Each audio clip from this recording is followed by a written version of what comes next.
Hola Mina! Spoiler Boruto to Blue Vortex ternyata tersebar lebih awal dari biasanya. Dan dalam chapter terbarunya itu, ada momen menarik yang selama ini kita tunggu-tunggu, yaitu kemunculan Otsutsuki Momoshiki. Di chapter 25 ini, Momoshiki benar-benar muncul. Jadi tanpa lama-lama kita langsung masuk saja ke pembahasannya. Let's go! Cause I don't give a fuck what you say. Yeah, I'ma do shit my way. So you can go kick rocks, I'ma stack bricks up, build what I want to make. Yo, I got a lot of shit to say, so I'ma do this every day. I'll be writing things until I'm fucking buried in my grave. 6 feet deep under, but my body won't decay.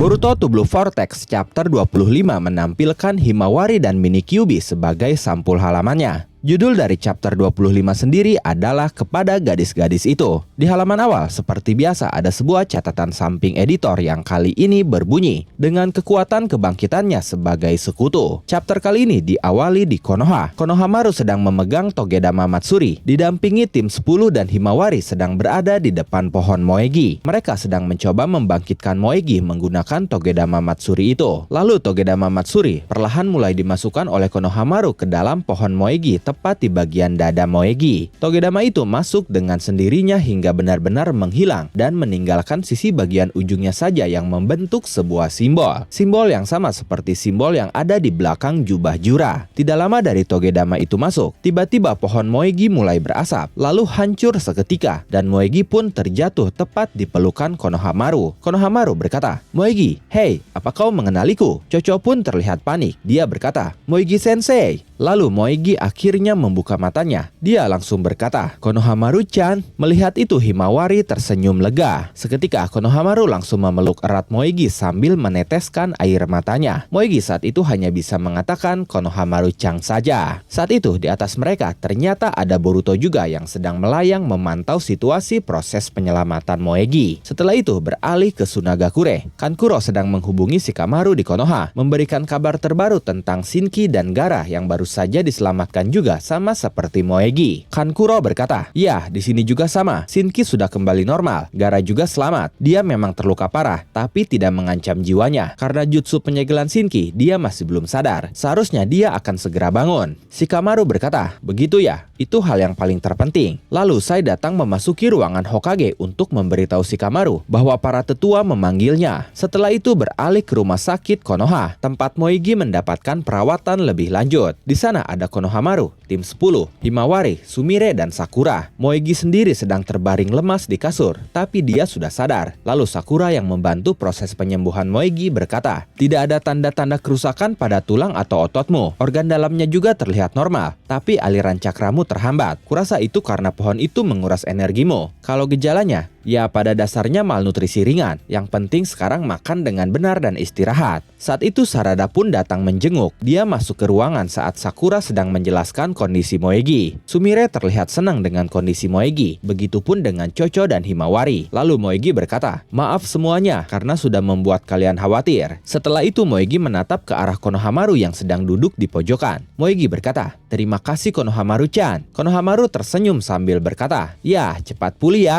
Kemudian Sarada melirik ke arah Sumire sambil berkata, "Hei, bisakah kita bicara sebentar?" Sumire terlihat murung saat itu, tapi dia berkata ya. Mereka berdua akhirnya pergi keluar ke tempat Sarada dulu memeluk Boruto setelah 3 tahun tidak bertemu. Saat itu situasinya sedikit canggung. Lalu Sumire membuka pembicaraan dengan berkata, "Kerja yang bagus, misi itu cukup berat ya?" Sarada berkata, "Ya, kurang lebih seperti itu." Lalu saat Sumire akan mengatakan sesuatu, tiba-tiba Sarada berkata, "Sumire." Sumire pun langsung terkejut mendengarnya, karena Sarada selama ini tidak pernah memanggilnya dengan sebutan nama langsung. Lalu Sarada berkata, "Bolehkah aku memanggilmu seperti itu?" Sumire seketika langsung mengingat ucapannya kepada Sarada sebelumnya, di mana dia bertanya dengan cukup emosional, berapa lama lagi Sarada berencana untuk terus memanggilnya ketua kelas. Setelah mengingat itu Sumire berkata, "Ya." Saat itu ternyata Eida pun melihat perbincangan Sumire dan Sarada melalui Senrigannya. Kemudian Sarada berkata, "Maaf untuk semuanya, aku memang tidak peka." Sumire berkata, "Tidak, seharusnya aku yang meminta maaf. Mengatakan hal seperti itu tiba-tiba, aku benar-benar terlalu blak-blakan." Sarada berkata, "Saat itu, aku hanya benar-benar terkejut. Aku bahkan tidak tahu harus menanggapinya bagaimana." Ngomong-ngomong, kata-katamu itu benar sekali. Dan bahkan apa yang kau rasakan, dan juga kekuranganku sendiri. Aku terus menghindar dari semua hal itu. Saat itu,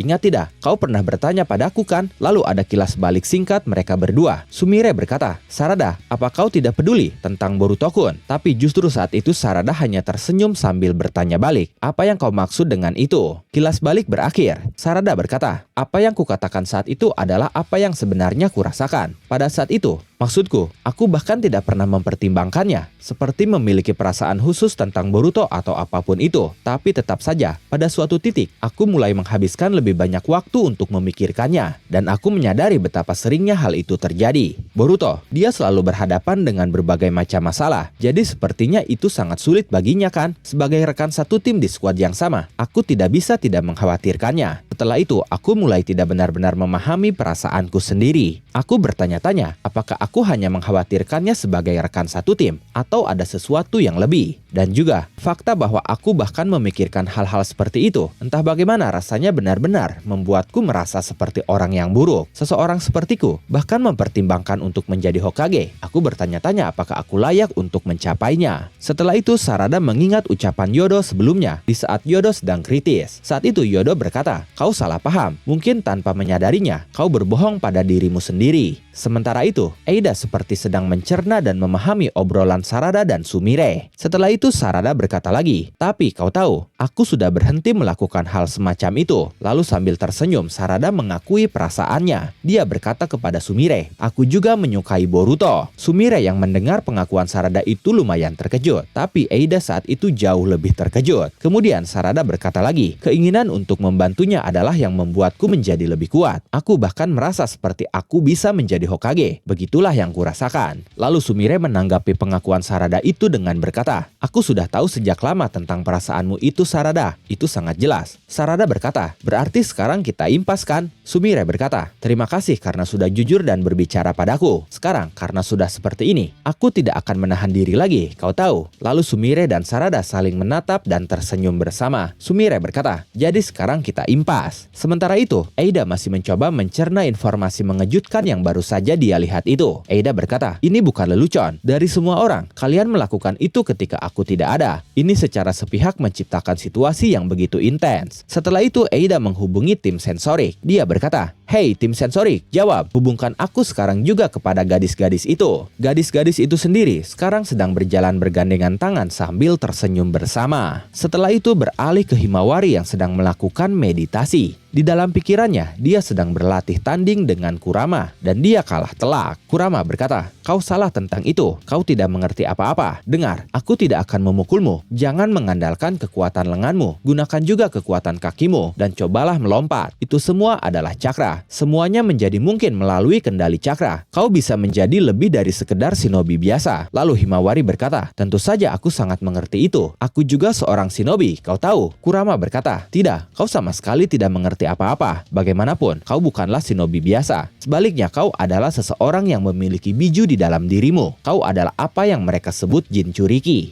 Meskipun kau manusia, kau lebih seperti seseorang yang dekat denganku atau Jura. Dengar, kita tidak sedang membicarakan siapa kau. Intinya di sini adalah tentang teknik bertarung yang harus kau gunakan. Ini tidak lebih dari sekedar pelajaran tentang itu. Buang jauh-jauh akal sehatmu. Anggap dirimu sebagai perwujudan cakra itu sendiri. Semuanya berawal dari situ. Hima menanggapinya dengan berkata, bahkan jika kau mengatakan hal seperti itu, tidak ada satupun yang terserap olehku. Setelah itu Kurama justru berbaring lalu berkata, aku lelah, cukup untuk hari ini. Himawari berkata, hei tunggu dulu. Setelah itu Himawari pun sadar dari meditasinya. Dia berkata, kita bahkan belum selesai bicara. Kurama, ayolah. Sementara saat itu di luar, ternyata ada Boruto yang sedang duduk mengawasi Himawari di atas salah satu bangunan. Setelah sebelumnya Himawari yang bermeditasi untuk berbicara dengan Kurama, kali ini Boruto pun perlahan terlihat menutup matanya untuk berkonsentrasi dan bermeditasi. Dan setelah itu tiba-tiba Boruto berada di dimensi Momoshiki, tepatnya di atas pohon raksasa yang hancur oleh Rasengan miliknya saat dulu mengalahkan Momoshiki. Momoshiki sendiri saat itu sedang tiduran di atas pinggiran pohon itu.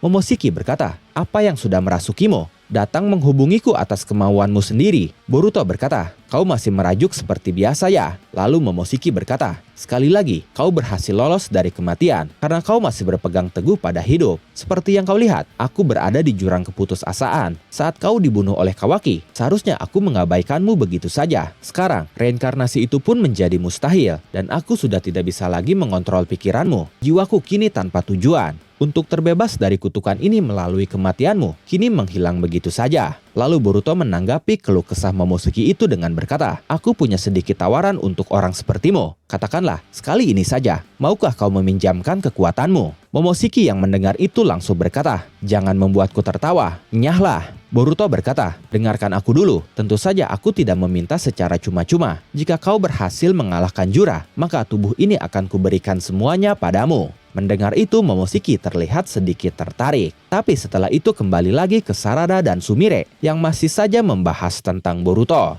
Sumire berkata, tapi kau tahu, Boruto sendiri bahkan mungkin tidak menyadari apa yang kita rasakan. Sarada berkata, bukan hanya mungkin, lebih tepatnya dia pasti tidak menyadarinya. Benar kan? Ya, sebenarnya itu salah satu hal yang membuatnya begitu hebat. Dan momen itu mengakhiri Boruto to Blue Vortex chapter 25 kali ini. Sebelum berakhir seperti biasa, ada sebuah catatan samping editor yang kali ini berbunyi, didorong oleh misinya, dia melangkah menuju jalan iblis. Apa tanggapan Momoshiki terhadap tawaran itu? Silakan tulis dan diskusikan asumsi, pendapat, dan juga teori kalian di kolom komentar. Oke, terima kasih sudah menonton video ini sampai akhir. Mohon maaf jika ada kesalahan dalam narasi maupun dalam terjemahan dan penyebutan istilah asing. Tetap nantikan konten Boruto dan konten menarik lainnya hanya di Animangatik. Sekali lagi terima kasih dan sampai jumpa di video selanjutnya. Animangatik, vibesを感じてアニメの魔法を一緒に乗ろう